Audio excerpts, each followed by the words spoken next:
तो मैं ये जो पहलगाम में हुआ, आपको ध्यान है हम लोग बहुत काफ़ी बात करते रहे थे, अभी बीच में लगभग 4-6 महीने का गैप आ गया था। लेकिन ये लगातार बात करते रहे थे कि भई जो ये चल रहा है जम्मू-कश्मीर में और जिस तरह से सरकार चल रही है, जिस दिशा में जा रही है, तो वो जो 370 का जो प्रॉमिस था, 370 को हटाना, it was such a major achievement, कि उसके जो गेन्स थे वो नहीं मिल पाए। और जब हम ऑफलाइन बात कर रहे थे तो आपने ये भी इंडिकेट किया कि जो पहलगाम में हुआ, वो उसी से कुछ आप निष्कर्ष निकाल सकते हैं। जी।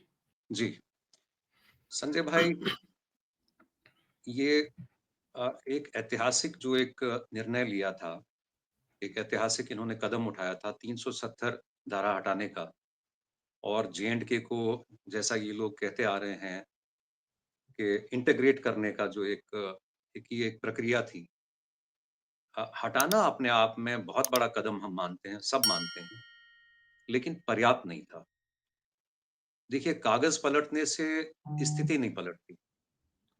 ज़मीन की हकीकतें आपको सुनिश्चित करनी हैं, और वो कब होती हैं, जब आप जो स्ट्रक्चरल, जो ढांचे की कमियाँ हैं, जैसे कि थीं 370 हटाने से पहले, और जो आड़े आ रही थी, इसको इंटीग्रेट करने में, जिसका शोषण हो रहा था, जिसका पलायन हो रहा था। तो वो गैप्स कहीं उनकी पूर्ति की तरफ ध्यान ना देते हुए, जो कुछ कमियाँ रह गई हैं, वो बहुत भारी पड़ी हैं, और उसपे हमने आपने कई बार इस पे चर्चा की है।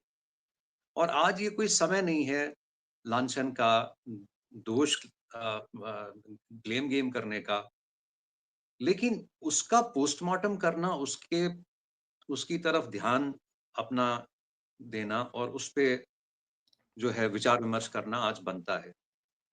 370 जी। हटाने के बाद संजय भाई, जो वहाँ जो लोकल जो व्यवस्था थी, वो उसकी कमियाँ जो हैं, वो ठीक नहीं हो पाईं।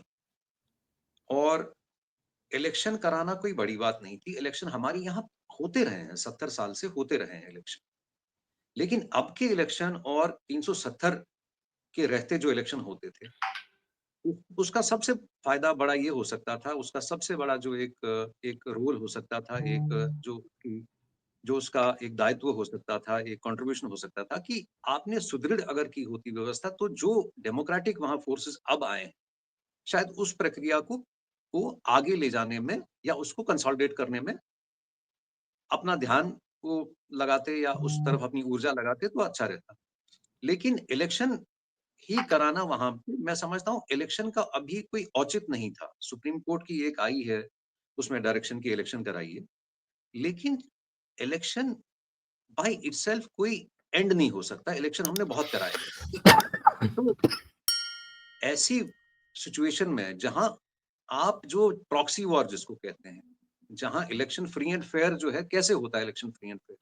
जब आपकी सोच पर से वो पर्दे हटा दिए जाएँ, जब आपका वेस्टेड इंटरेस्ट ना हो इलेक्शन कराने, जब आप करप्शन को बल देने के बजाय जो है, जो एक डेमोक्रेटिक एक प्रक्रिया है, लोकतांत्रिक प्रक्रिया है, उसको मजबूत करने का, और फलस्वरूप लोगों को जब उसका परिणाम नज़र आता है या मिलते दिखता है, तो उनकी एक इक्विटी हो जाती है पीस में।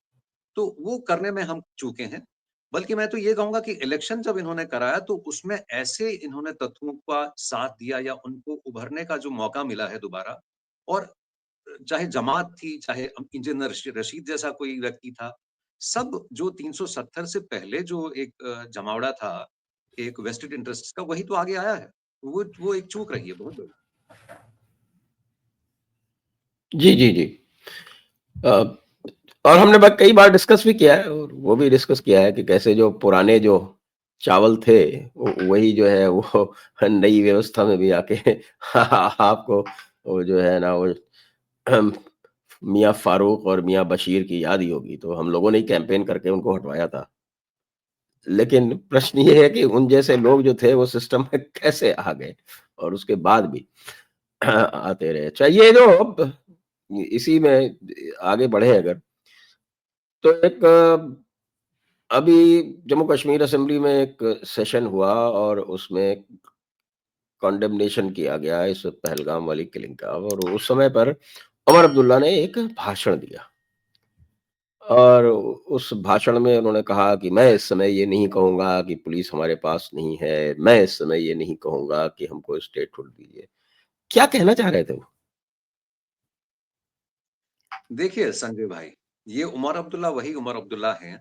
आपने आज जो इसका जो आपने हमारी वार्ता का जो एक वो किया है सब्जेक्ट इसका जो अ, वो बताया है द 0.5 फ्रंट जो है कश्मीर में। जी, तो जी। 0.5 फ्रंट में संजय भाई अगर मैं दर्शकों से अनुरोध करूँगा, हमारी पीछे की जो वार्ताएँ रही हैं, अगर उसपे वो थोड़ा अध्ययन करें, उन उसकी तरफ जाएँ और उसमें डेल्व करें, तो हमने बार-बार ये कही है कि ये ज़ीरो हम जब तक देखिए राष्ट्रवाद को बल देना एक चीज़ है, लेकिन जब तक कि आप घर के आंतरिक दुश्मन को या ऐसे तत्व हैं जो स्टेटस क्यू पे फल-फूल रहे हैं, पनप रहे हैं, प्रॉस्पर कर रहे हैं और देश की जड़ों को नुकसान पहुँचा के कर रहे हैं।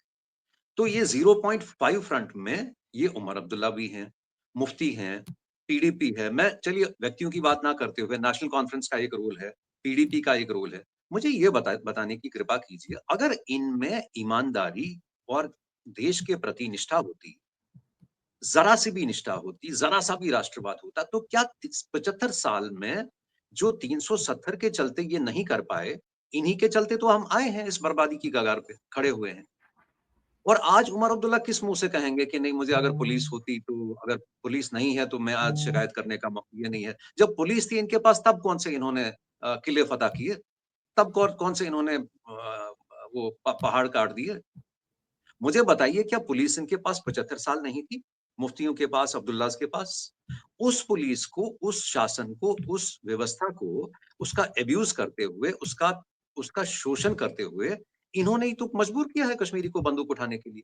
आज ये मेरे जैसे कश्मीरी के लिए शायद बहुत आसान हो सकता है कि मैं दिल्ली पे नरेंद्र मोदी पे उँगली उठा के बोलूँ कि नरेंद्र भाई आपने अगर ये नहीं किया होता तो ये नहीं होता। 75 साल से तो नरेंद्र मोदी नहीं बैठे, विराजमान नहीं थे।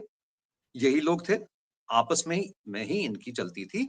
एक बार में वो आते थे, एक बार चलिए इससे पहले इन्होंने वो पीडीपी का जो आज का रूप उसने धारण किया है, पहले कांग्रेस थी ये। ये कांग्रेस भी है एक्चुअली, ये कांग्रेस ही है बाय अनदर नेम।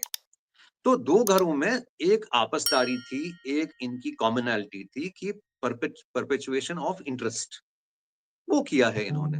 आज उमर अब्दुल्ला किस मॉरल करेज से कहेंगे कि साहब मैं स्टेटहुड नहीं माँगता। ना माँगते ना तुम तो इलेक्शन भी ना माँगते।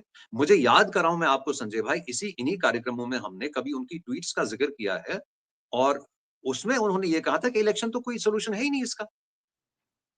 This goes correct, beyond election, this correct. Goes beyond election. क्या लोग ये भूल के बैठे हैं? क्या कश्मीरी भूल गए ये? मैं संजय भाई अभी जब आपने इलेक्शन की पूछी, इलेक्शन पोस्ट 370 अभी आप नज़र आपकी जो एकाग्रता थी कहीं भंग हो गई।